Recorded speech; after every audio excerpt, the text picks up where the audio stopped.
Welcome! You are listening to the CRM Success Show, where you will hear from CRM executives who have overseen some of the most interesting and complex CRM implementations. Your hosts, David Mosry and Kira Whitey, will be bringing you real stories, real insight. Follow along on social media for updates on new episode releases, exclusive content, and much more. Enjoy the show and thanks for listening. Welcome to the CRM Success Show, where we deep dive into CRM success and failure, delivering real stories with real impact. I'm Dave Masry. And I'm Kira Whitey. And today we're talking with Todd Stalter, who will be telling us about his time with the Intercontinental Hotel Groups. So welcome, Todd. Thanks, guys. Thanks for having me. So Todd, why don't we start off by giving our listeners and those that are watching a bit of background and context about you and your time in the Salesforce ecosystem, please. Yeah, for sure. So I originally got into the Salesforce ecosystem in the mid-2000s, started as a senior systems analyst. We had an opportunity to replace a legacy business process that was using email and Excel. And at the time, we didn't have a good option for how to offer them a better solution. And IT VP I worked with at the time had heard of Salesforce, had recently been contacted by Salesforce, and thought it would be a good thing for us to try out. And so started around 2007, I believe, at Intercontinental Hotels Group. We replaced a very small solution with Salesforce, and it took off from there. And I grew with it within the company. I had several different roles: solutions architect, enterprise architect, single team delivery lead, and then eventually helped build and lead the CoE there. My last few roles since then have also been directing, building, and leading CoE, Salesforce CoEs at different companies. Fantastic. And here we are. And today you're going to be telling us a little bit about your time, almost 10 years with Intercontinental Hotel Group. So why don't you just give us an overview of what for those that haven't heard and can't piece it together, just give us an idea of the size of the hotel group and some of the names that it kind of... Yeah, so hotel franchise company. By now, I mean, since I left several years ago, they've added more brands, but they're probably 15 different hotel brands across the entire globe. Somewhere maybe 6,500 properties with tens of thousands of rooms. So one of the largest. I know in the hospitality industry, there's always an ongoing debate on how you should measure the largest hotel company, but they're always in the top 3, 4, 5 hotel companies that would be mentioned by anybody in the industry. Salesforce usage there started very grassroots. In fact, what I was just explaining about how I got involved with it, we later found out that there were already 2 other uses within business teams at the company. And it grew immensely to where we had several hundred internal users, and then we're also rolling different functions out to our hotel portfolio users as well. Fantastic. And I can mention a little bit about the brand. Sorry, I mean, for people that don't know what IHG is, Holiday Inn Express, Intercontinental Hotels, Crown Plaza, many others now, but those are some of the big mainstays you would have heard of. Perfect. And in terms of just to touch on super high level CoE, for those that maybe are not familiar with the acronym, Centre of Excellence. Simplified, and we'll cover this a little bit further in the podcast, but a simple 1-sentence answer. What does that mean to you? For us, I know there are people, I think Maz has a different perception of it, but for us and everywhere I've worked, it has been the team that was responsible for all the technology delivery related to Salesforce. Perfect. Awesome. So you said you started in 2007 with a small implementation, and then you kind of just threw out with Salesforce, right? Why don't you tell us a little about that, the early days, right? How you chose Salesforce, what was the application that was being replaced, Yeah, and then maybe, how it kind of grew over the years and, and the why behind some of that stuff. sure. So, first application that we were technically testing it out with was a to support a team that had field-based resources. So these individuals would be going out to visit the hotels for different reasons. And they were using, as I mentioned, Excel, maybe MS Access at the time, and it just wasn't giving them the capability that they needed to fully be aware. It was more of a risk management type of need that they had, that they realized that they needed to have better awareness of where specifically in the United States, this team was just America's based, where specifically in the United States their field resources were. And so, kind of true get it done fashion, we brought in two developers that had no experience with Salesforce, and I was just starting to understand it. And we hacked away at this solution for several months, something now that would probably take 2 weeks, and gave them a solution that they were very happy with. And as we were growing that, adjacent teams to them were also going, oh, that's interesting. We could probably use that to do this. And as I mentioned, I also was at the same time finding out that a different business team had already implemented purchase licenses and implemented Salesforce for themselves. And a different team so there were, the time we got done with that first project, there were probably 2 existing teams and then 3 more teams that were interested in getting solutions. And it just kind of continued to develop that way, very grassroots. And I mentioned in a previous conversation with you guys that IHG at the time, before I left, was up to 13 different orgs. And part of that was because of the way it grew internally, kind of at a grassroots level, and also because the business supported that type of implementation. There weren't a lot of teams that were needed to share data or business process across the enterprise. So it made sense to support them kind of with their own implementation. And my role grew, as I mentioned. Eventually, there was so much Salesforce happening within the company that IT leadership decided we should pull this all together. And that's when the Center of Excellence started at IHG. The growth didn't stop, thankfully. So the 2 years I was the director of the team there, we grew from when we started, we had, I think, 6 to 8 resources. And within 2 years, we were over 80.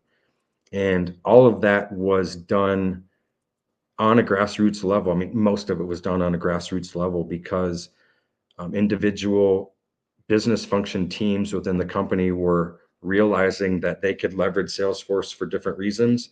They worked with a group that we had already helped build some solution on Salesforce, and it just kind of grew. IHG was a bring your own funding technology for the most part, at least for Salesforce. Everybody brought their own funding. And so it was at that time really easy to identify demand and meet that demand with services and capabilities with Salesforce. So you said you were at 13 orgs, didn't really see a solid use case for merging. Just to give us like a little better understanding, like what were some of the use cases for the larger orgs? What were they used for? I Yeah. think you said field service was one of them, or that's the one that you Well, started we with. weren't What about using field fairs? service. We weren't using field Yeah, service proper. We were supporting field-based resources.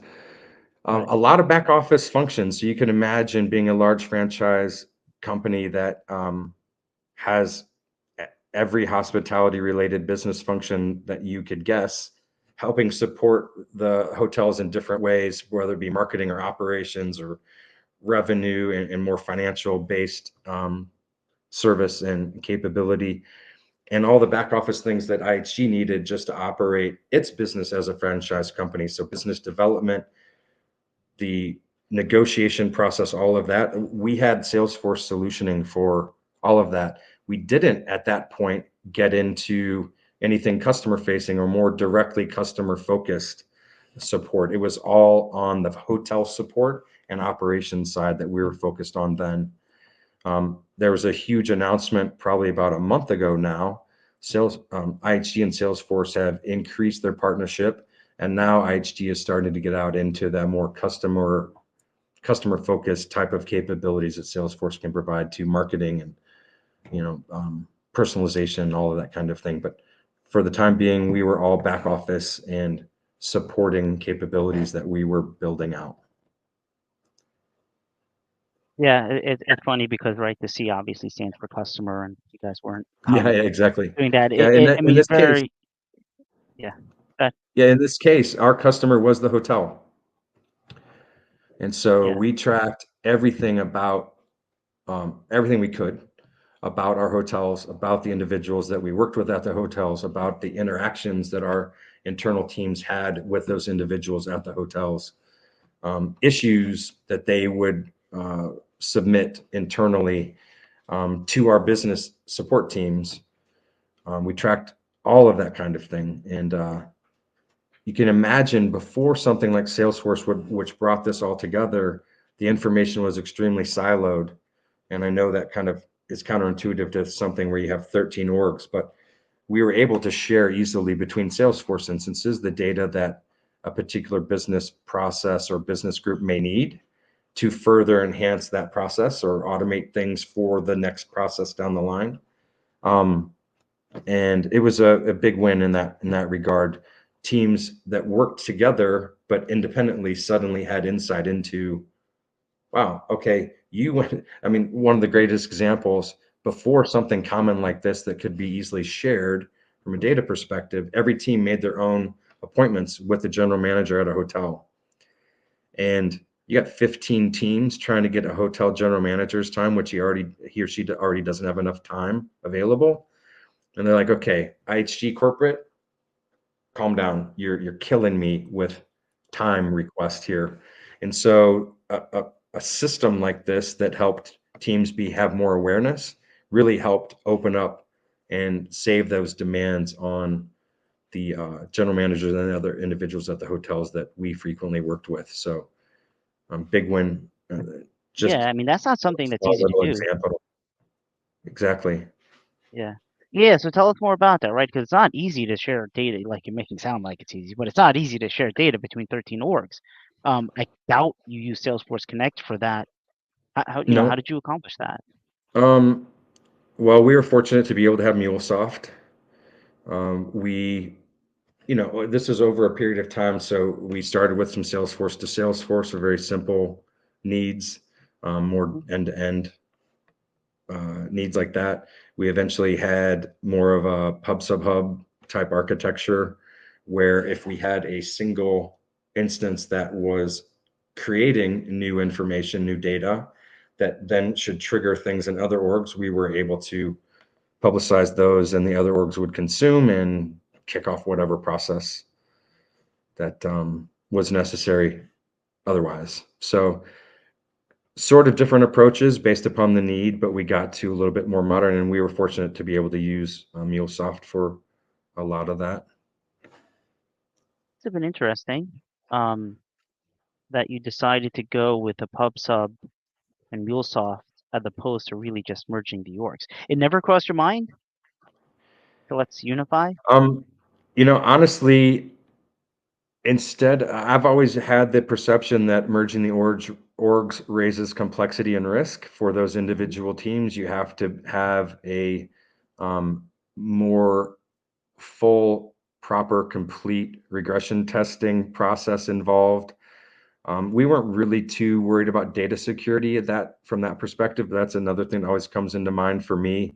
I recently worked in the healthcare industry for a bit. If you don't have users in an org that has protected data of some sort, that's obviously the best form of security. But at IHG, we weren't that worried about data security, but just the complexity of the technical solution and making sure you didn't introduce accidentally any defects or have any implications to other teams. Again, the overlap of business process and data sharing wasn't that large. Even the example that I gave was just kind of data sharing to connect business processes. And so easier for us to connect and share data on the few cases where that was necessary, rather than absorb all of the potential risk of having merged technical environments. Okay. Yeah, I mean, it's really interesting. Anecdotally, many people know I'm in the data space. A lot of what I do is moving people off other systems onto Salesforce. The past few years, a lot of Salesforce org merges, usually because of acquisitions, right? Yeah, But not so much in your case. But I've definitely seen, at least anecdotally, I'd say in the past year and a half, I've done 2 org splits where I took an org and split it out into 2. Which is yeah. something we've I mean, never seen before. That's just a new phenomenon that you're starting to see a little bit now. So it's interesting.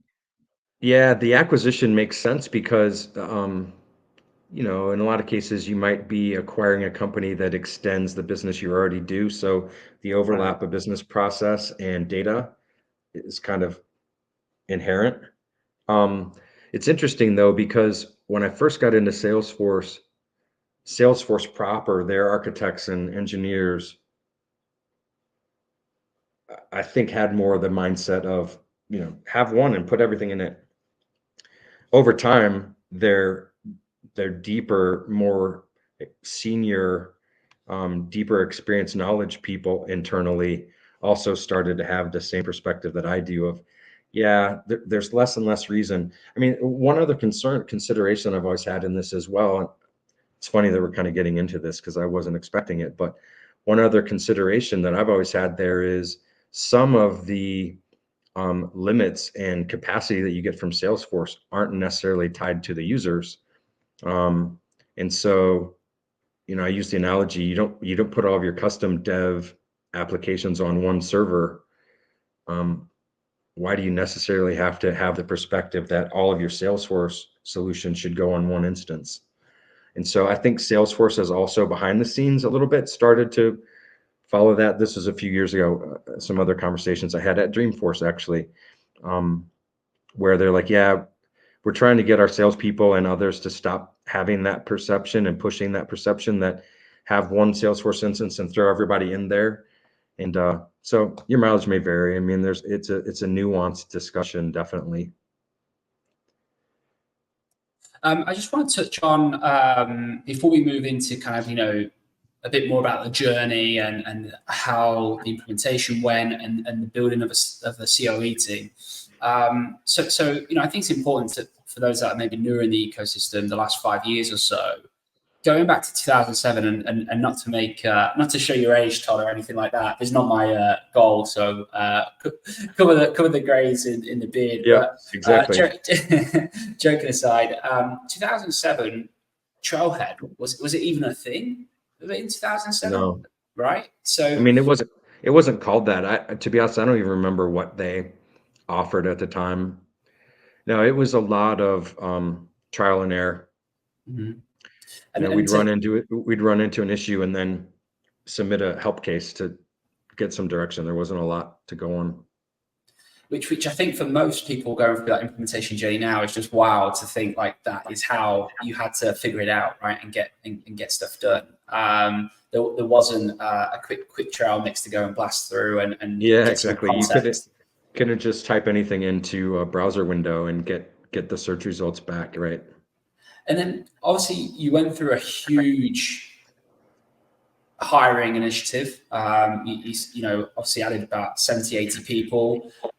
I'm assuming to get to that net number of employees, you probably hired another 20 on top that didn't work out, right? And you took that kind of homegrown. And so what skill sets did these people have? If again, So Salesforce was only 3-4 years in, maybe at that point. yeah, So well, I mean, by that point, we were working with a partner already.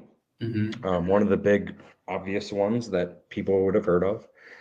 They were providing the tech services for like literally everyone on my team at first, except for maybe one BA, was from a partner.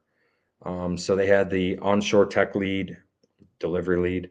They had all the offshore delivery resources that were doing the work. And that was before the CoE. That was like the largest delivery team that we had.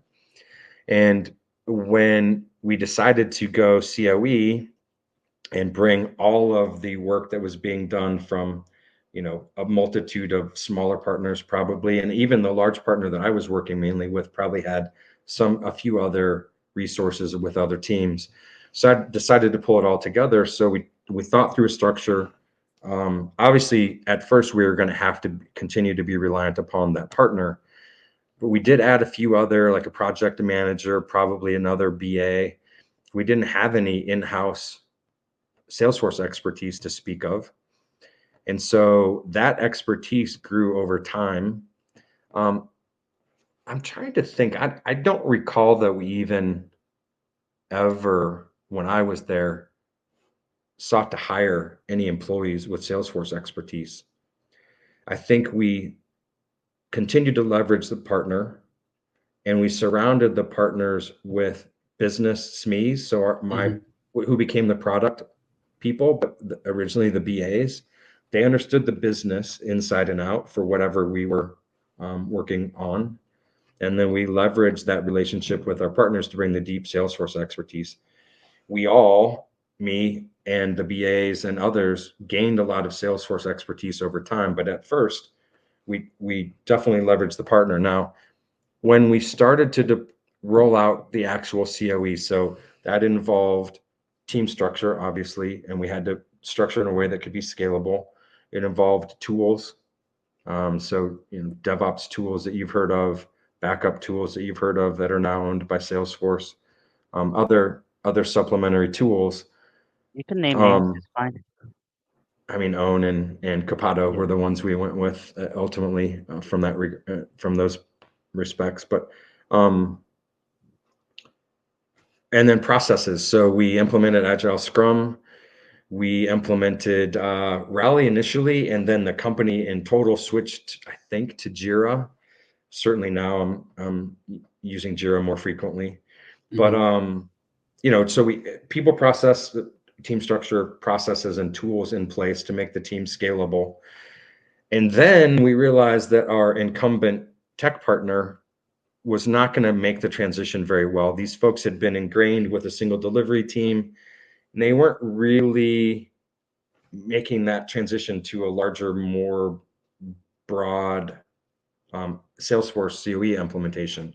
And so we decided, as an IT organization, we wanted a different partner that was going to bring a few more skill sets outside of Salesforce to bear for the larger IT organization. So we switched to another known partner and brought those resources in specifically to be able to support a Salesforce organizational structure. So we added a few onshore tech leads. We added an onshore overall QA lead, a resource eventually just to lead our support staff. So it was, again, we're filling in these top resources and continuing to sprinkle in our employees, but for the most part have always leveraged our partners to be that deep technical leadership. And so we're going to focus a little bit more on the Centre of Excellence piece, right?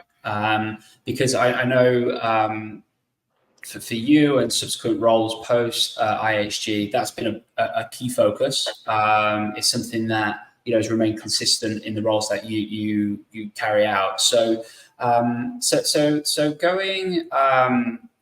going on to building the Centre of Excellence. So there's a combination of leveraging external SIs, big implementation partners, building the team in-house, using resources you can get your hands on and moving them across to Salesforce, and just kind of being in the trenches together, learning and growing as we go kind of mentality, right, to set the scene.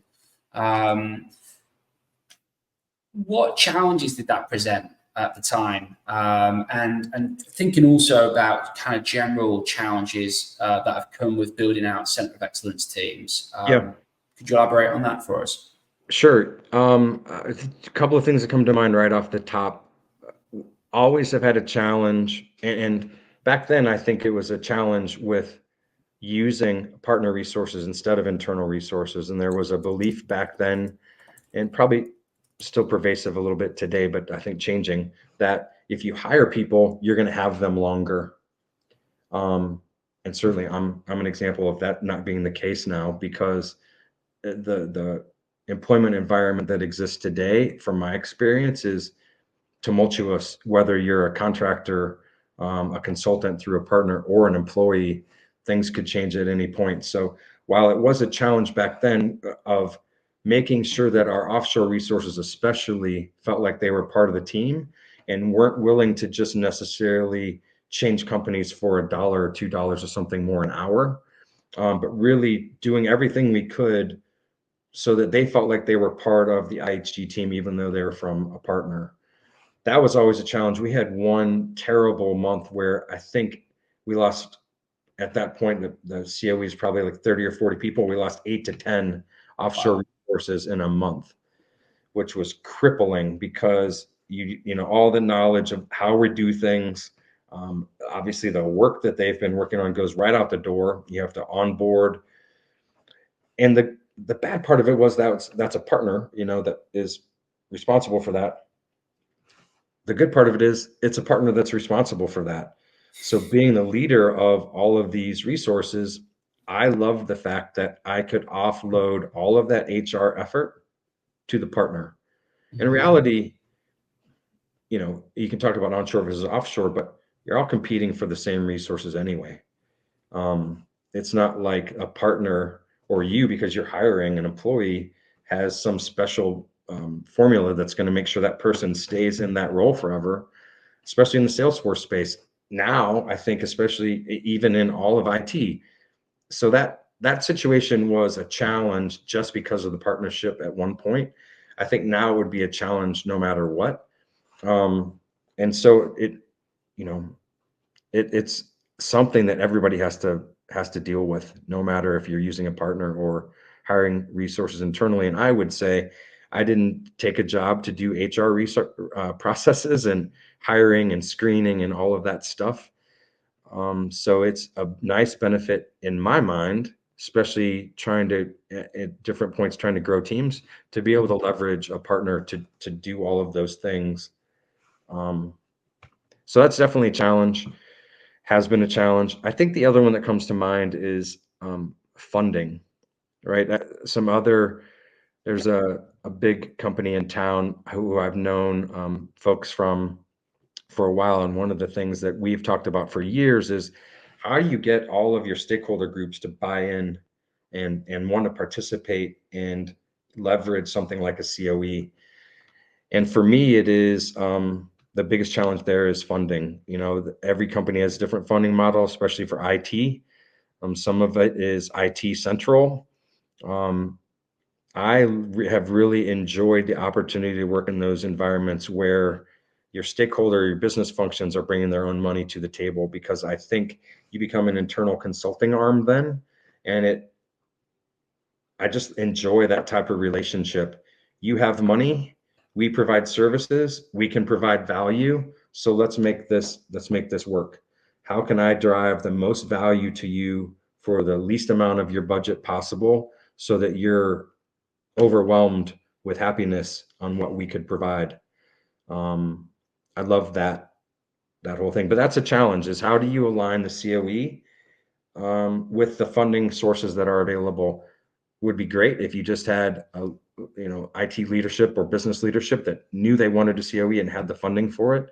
Maybe that would satisfy bypass a lot of challenges that you would have. But I love the bring your own money to the table. Let's serve as an internal consultant. If I can't provide you the services that you can get from outside on your own, then there's no point in me existing as an internal CoE. So that's how I always looked at it. That's interesting. When you so just for context, for prior to this question, how much of percentage-wise was offshore versus onshore for the Centre of Excellence? Would you say? At the largest at IHG, I was at 75% offshore. Okay. I had, at that point, 20 people onshore, and 3/4 of those were from the partner as well, but they were onshore resources. Got it. So when you lost 20, Sorry, it's 75% budget or 75% people? 75% of the people. resources, people, Of the were people. offshore. Okay. Yeah. Geez, if you did the math on 75% budget, you'd probably be in the hundreds in terms of number of resources. In terms of so when you sounded like there's a particular pain point there when you lost 20-25% of the resources overnight, right? How did you pivot in that moment? There must have been a period of time where it took time to assemble a like for like Sure. replacement. So I mean, whether that was 2 weeks the or a first month phone or call is to the account executive from the partner to ask what the hell's going on. You always have that thought in your mind, did they pull them off for a higher margin project? But fortunately, I had the relationship. I felt confident that wasn't the case. They were kind of all leaving for different reasons. It happened to be unfortunate timing. And then you just ask them to put the pedal to the metal to start getting new candidates in front of you. We did some bit of screening ourselves. We'd obviously look at their CV. We would have conversations with them just to get a broader sense of who they are as individuals. From can they fit into the team well? Are they going to be active participants or kind of in the back seat riding along quietly? But yeah, it was just okay. We've got to correct this, and then you look for ways that, or we did. Again, we had still a large enough team that we could cross fill.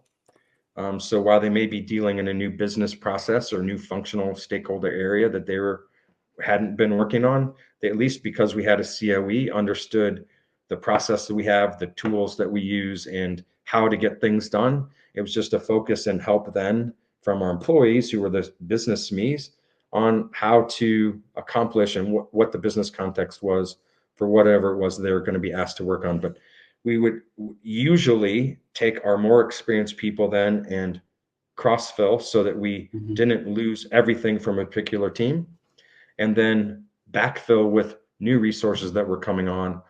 And so the size and scope of what we were doing helped a lot in that regard, because we were able to shift with somebody that wasn't unfamiliar with how we were doing things already. Understood. And known quantity, known individuals. So we knew we were putting somebody that was good at X, Y, or Z, or a good leader or whatever, onto this other team. So you're mitigating as much risk as you can when dealing with people, essentially, 100%. right?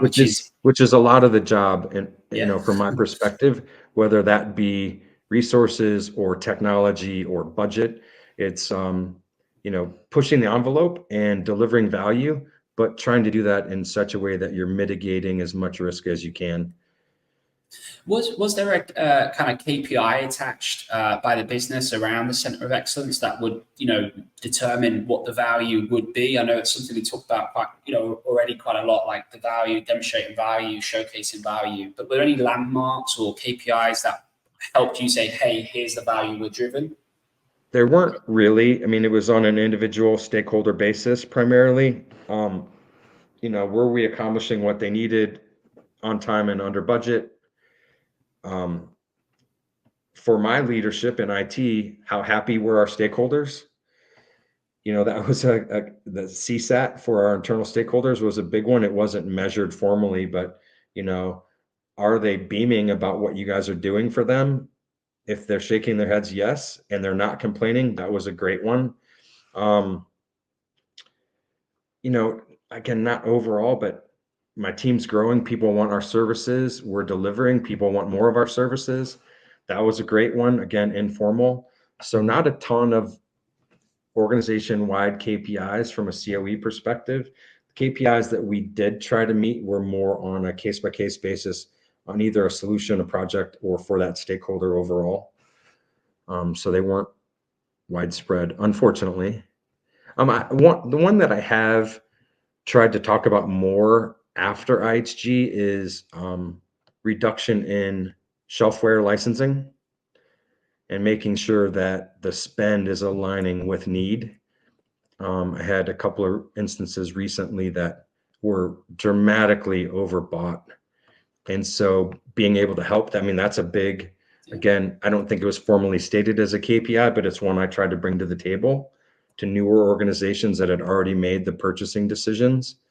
Are you really leveraging what you have, and can we maximize that, or when the opportunity arises, decrease what you're buying because of, you have so much shelfware out there. Mm-hmm. Yeah. Salesforce does not like when you cut back on licenses. No, it's always a great conversation, but it does open up opportunities to maybe shift spend to things that can be more useful.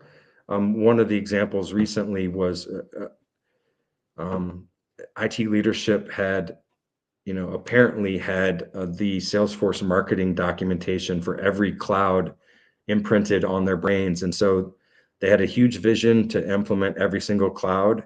And when I started with this organization, they had implemented one of the clouds, and commerce was sitting, marketing cloud was sitting, sales cloud was sitting. MuleSoft had been used, but not widely. So, you get in those situations where leadership is gung ho. They don't really know how to get from purchase decision to implemented and providing value in any near-term future. So, Yeah. I'd like to pivot back a little bit to something we were talking about earlier with regard to partner management. It's not something you hear a lot about. Um, so tell me a little bit about that. How many partners did you actually go through? um, And this is over 10 years we're talking, right? yeah, so over that amount of time, we probably went through 4 or 5. But when the CoE was being formed, we started with one that was an incumbent, and then switched to another and kept them for the whole time I was there. And so, in terms of switching that aspect of partner management, there wasn't a ton. Some smaller ones. Again, one of the IT objectives of having a CoE was to cut out some of the mom and pop shops that might have been helping one solution over there and another one that might be helping a different business group, but consolidate all that again to get the synergy and economies of scale out of having one larger functioning team with a single partner. So it sounds like your preference would be larger partners as opposed to smaller boutique shops. Is that fair? Um, Actually, no. Depending, I guess. So I'm glad that wasn't a speed round question, because I would have thrown out a depending. But um, uh, and some of the prep you guys gave me, one of the questions towards the end was some tips and guidance you would give, whatever. Right. And part of it comes into this discussion. Um, I Right now, if I were going to have a new implementation, and if it wasn't just sales and service, which a lot of the partner ecosystem can provide, if it was one of the more niche clouds, I would definitely go with a boutique. I recommend at least looking at using a boutique agency to do that. Um, if it is supporting already functioning operations, I may lean the other way. I think you can get better value for price from larger partners. I think you offload more of that HR concern if you're using a larger partner to support your ongoing existing technology operation. But for implementation, especially as it gets out of core, further outside of core, I think the best approach is to leverage those boutique shops, and then maybe at some point transition over to a support model that leverages one of the bigger options. That's interesting. So you say more for managed services type stuff, larger Yeah, firms, or targeted implementation, more of a boutique shop. Um, I just don't think okay, you can great. beat the depth of experience and knowledge that the boutiques can bring. Mm-hmm. Yeah. Again, in some ways, it's all down to who's going to be on your project. I've had multiple experiences of talking about new project implementations with the larger shops, and they bring in their A team. They have this great presentation, and then they start sourcing the team of resources actually going to be there. And it's I have this funny joke with my contacts in India. It's freshers, or what we'd call noobs. People with very little experience that have been sold at this price. And your boutique shop is probably going to have people with this level of experience that are available at this price potentially. So it really comes down to that resource. And I think the depth of experience you're going to get from a boutique is probably greater. Yeah, the boutiques tend to be a little bit more industry vertical focused. And a lot of Cloud times the focused. founder of that company or the founders, or they just got a big project and then they just continue to hit that niche because it works for them and they end up very, very, very, very highly specialized, often with Yep. accelerators that the larger firms just don't have. Exactly. Yep. Yeah. All right, one last question on partner management. Yeah. Contracts. How do you deal with that? Because one of the things you were talking about the HR side of things, one of the strong benefits of working with a partner as opposed to in-house is that you actually have a contract in place, right? In-house, it's basically you have to own, right? Where a contract, they're contractually obligated You to said a deliver contract. I XYZ. wasn't sure. Yeah. Yeah, sorry. Yeah. The contract, yeah. So they're contractually obligated to deliver something. It's not just the body that they have to deliver, right? The body is the mechanism. Yeah, so yeah, tell us a little bit about that, right? How you deal Yeah. with the I mean, contracts and how you use I, them, or do you just sign and then put it on the shelf? And I may be a contrarian here as well, but I prefer the body. Um, Being the Salesforce leader that I am, I prefer to dictate how things are being done, the approach that we're using to build things, leverage expertise as much as I can, but I'm not one that prefers the um, tightly detailed SOW with a price tag on it and a zillion change orders that can occur. I want to work in a more agile fashion. I want the technical resources to follow our process. And we decide the scope, we decide the methodology, we decide the tools, we get input on approach to make sure it's best of breed. And, you would hope that a partner you're working with, especially a boutique, has other experience in the industry or with that cloud that they can bring to bear. But again, I'm not a more waterfall tight SOW kind of old school. I prefer more flexibility. Give me a body, let me manage them, let me plug them into the team, and go that approach. Is that the answer you're looking for there, Maz? we're looking for the truth, man. That's what we want. Yeah. Real stories, real impact is our Absolutely. tagline. So Absolutely. Yeah. And much like the org discussion, I don't have the same perspective on that resource and contract management that maybe a lot of people would.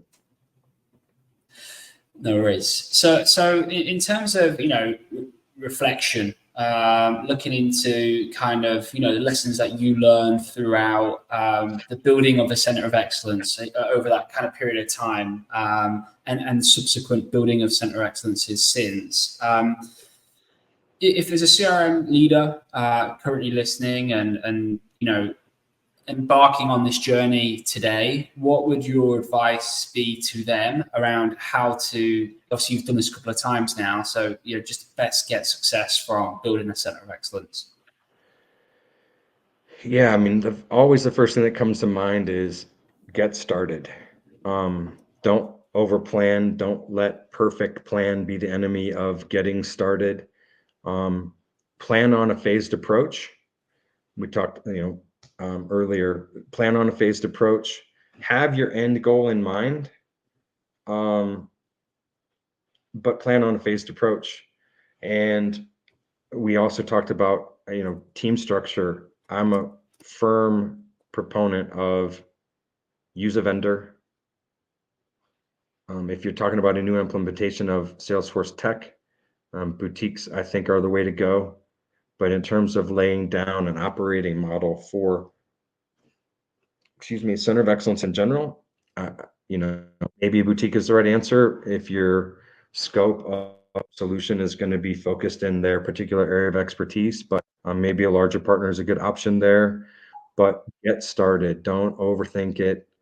You're going to pivot and adjust and change along the way.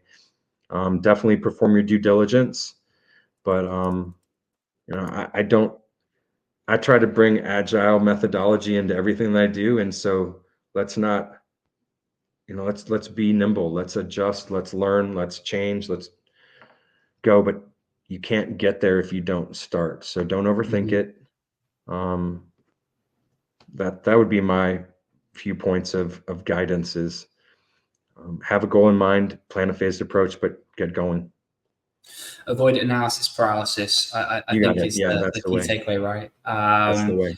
In terms of, you've got your phased approach, you figured that out, and it's about getting started. And now, again, not to kind of make this a whole topic around partner selection, but obviously that is a component to building a center of excellence. How would you vet a partner? You're going to get recommendations from your AE that you're working with. They're going to put 3 or 4 names in front. You've got your own contacts, right? Is there something in particular you look for when selecting a partner? And the second question is that obviously you went through a few partners. So what were the lessons learned in general off the back of the partner selection? I mean, I think the answers to some of those smaller questions are similar, but it's don't just be satisfied by the presentation the core team comes in to give you on the capabilities of company X. Take it to the level of detail of, I want sample resumes of individuals that you would actually put on my project. If we started tomorrow, how would you source these 4 roles? Give me people. Because it is, in my opinion, going to come down, the success or failure, at least initially, boots on the ground, is going to come down to the actual people that are doing your work. We had a huge project at IHG for one of our largest stakeholders there. Great sales presentation. This is from the vendor that we were actually using ongoing at the time. So known entity, but we needed a specific project implemented.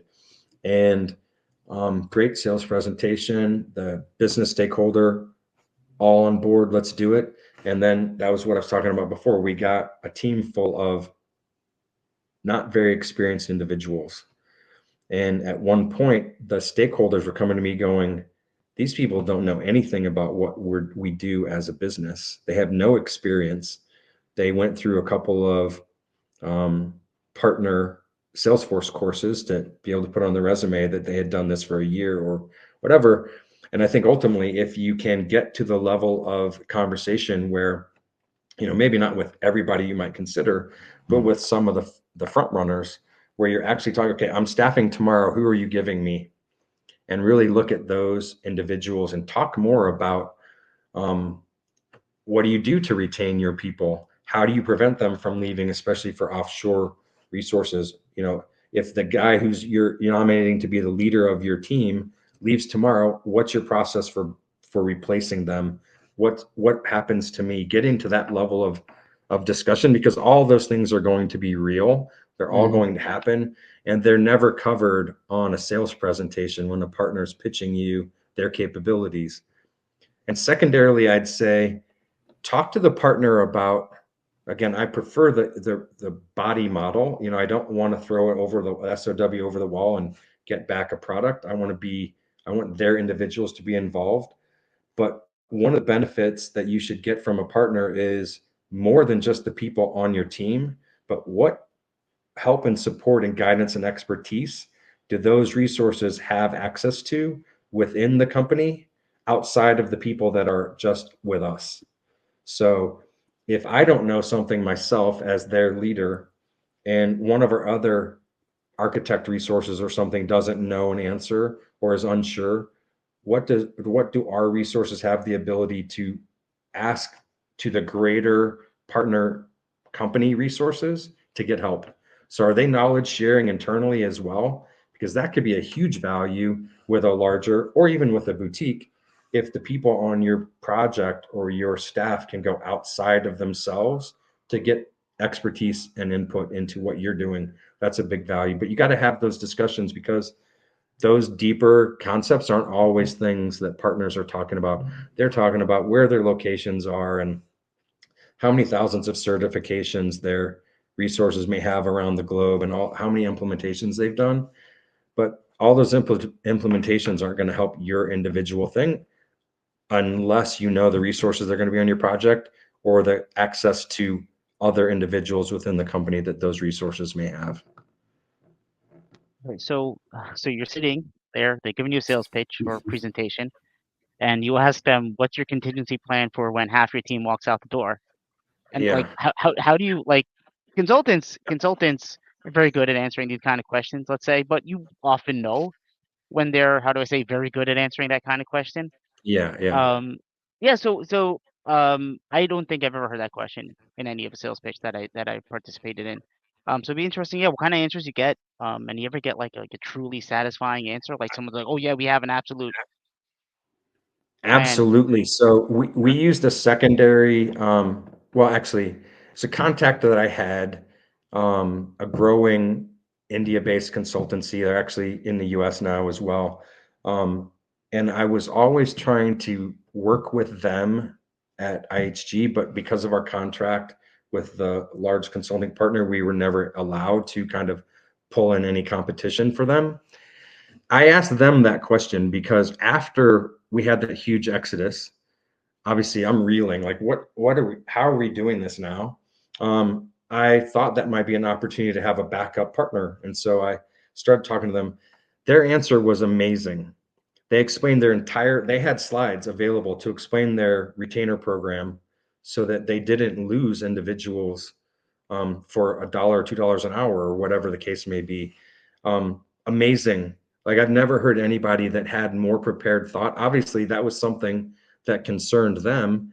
I don't think it concerns. I think the larger ones just expect it as part of they're going to bring in so many people all the time because they know so many people are walking out the door on the other side. For the smaller growing agencies you might come in contact with, they can't bring in that many people. They have to balance it with available project work a little bit more closely and have more tighter management. So I think retaining the expertise was a big deal for them, and they were prepared for that answer. And honestly, um, they might be the only one I've ever talked to. I haven't talked to all of them, so others may be prepared for that now. But this was a while ago, and they had answers, and they explained their whole retainer program to me, and I thought it was outstanding. Um, to the credit of the large partner that we worked with, when that exodus happened, we brainstormed for a couple of weeks on things we could do for the people on their offshore locations to make them feel like more of a team. And we implemented some of those things. And I don't know if it was a direct cause or not, but we didn't have situations like that. We would lose one or two here and there, but definitely taking measures to make those individuals feel like they weren't just going to some huge office in Chennai or wherever the case may be and sitting down at their desk, and they were working next to people that had nothing in common with what they were working on.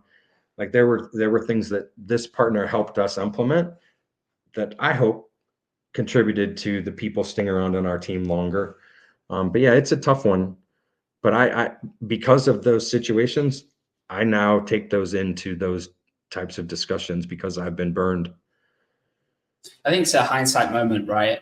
For sure, being more proactive around retention, engagement of resources. How are we proactively managing the happiness of those resources? Do they feel like they're growing as part of the org? They're not just a contractor, right? They're all areas that now you've kind of gone through that journey. I'm sure one of the first things on your list, right, when you bring in a partner. It is. So You can't afford. Yeah, you can't afford those gaps.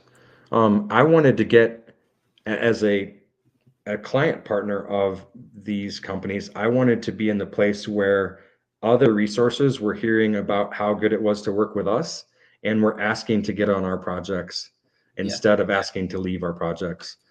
on a on a Yeah, scale go of ahead. 1 to 10, Todd, I'm curious. Two answers I would like from you. The first is both scale 1 to 10s. The first is, how would you view the success of the Centre of Excellence? And then the second is, how would the business view the success of the Centre of Excellence? 1 to 10. I would give it at least an 8 in both regards, and I think that is because um, we had again, before the pandemic, and that's a different discussion, we had incredibly growing demand.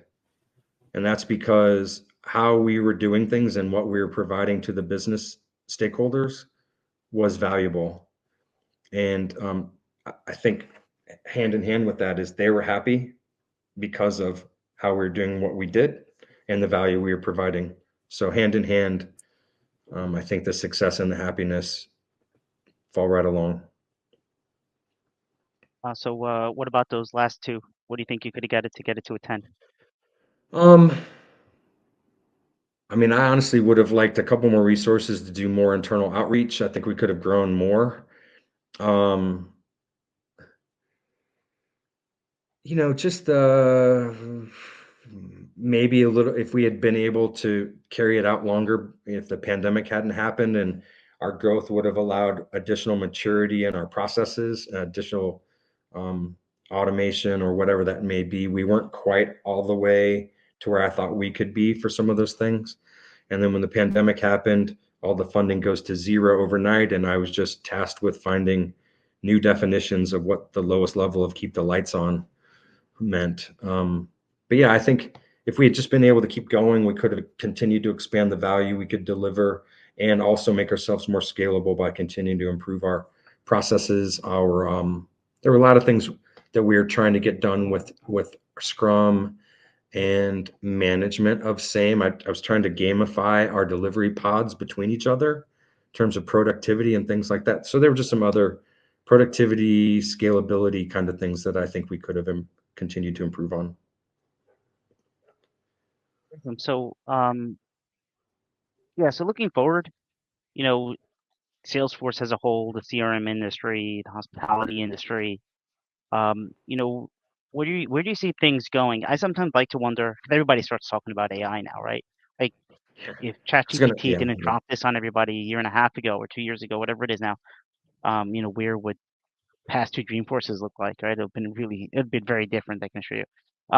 Yeah, but even including AI, you know, where do you think the industry's going? What are you most excited about? it's going to be interesting. Hospitality and Salesforce is one of those things where, um, you know, widely used by the largest hospitality companies in the world. Um, it's hard to determine this, but also believed to be extremely widely used to smaller, like the long tail of hospitality companies as well, down to individual resort management, all that kind of stuff. But it doesn't have its own cloud. There's no hospitality cloud.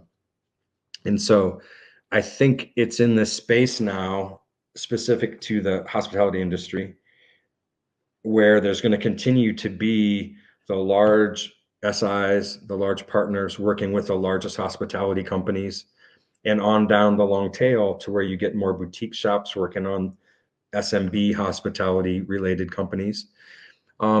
But all kind of implementing solutions in their own way, not a lot of consolidation because Salesforce hasn't really jumped in. In fact, in a lot of ways, they're helping that independent delivery of approaches for company A versus company B versus company C, because they are involved in a lot of cases, like the um, announcement I mentioned earlier that Salesforce and IHG just increased their relationship to different areas. So I think that's going to continue to happen. And at some point, it seems to make sense and follow kind of Salesforce history that they're going to take the best of breed approaches and types of solutions that, because hospitality can expand a broad range of capabilities that you could need, customer facing, back of house, everything in between. But I think Salesforce at some point will bring some of that together, I think, into a hospitality cloud. But we'll see. I haven't heard I can't say I haven't heard rumors, but I haven't seen any indication that that's soon to be forthcoming. Maybe it is behind the scenes already well on its way and being beta tested or implemented in some cases, but I think that'll be interesting to keep an eye on. I think that will happen eventually. There seems to be too much usage of it for it not to eventually be another industry cloud. And then, it's kind of redundant, but AI, I'm interested to see. And again, contrarian in some cases, I'm very interested to see how AI helps the technology side of Salesforce delivery and solutioning, and not so much the capabilities that it can provide to the users. You know, how to, it sounds like this upcoming Dreamforce is going to be all about agent force and how to help agents be better or more productive or efficient or whatever. I'm interested to see the capabilities that continue to grow behind the scenes for the admins, the developers, the DevOps space, all of that kind of thing, to see where AI comes to bear there more and more. Interesting stuff. Period. Period. Yeah. Well, on that note, I just want to say a quick, thank you to you, Todd, for hope we had a good time for joining us, and for your insight. We covered a lot of ground, from building Centre of Excellence teams, partner selection, and then management of those partners, risk and risk assessment along the way. So thank you again. For our listeners, please do not forget to subscribe to the CRM Success Show for more episodes featuring awesome leaders like Todd, who are really shaping up the future and present of the CRM space. You can also follow us on LinkedIn and YouTube for the latest updates, exclusive content, and announcements. Until next time. Thanks, guys.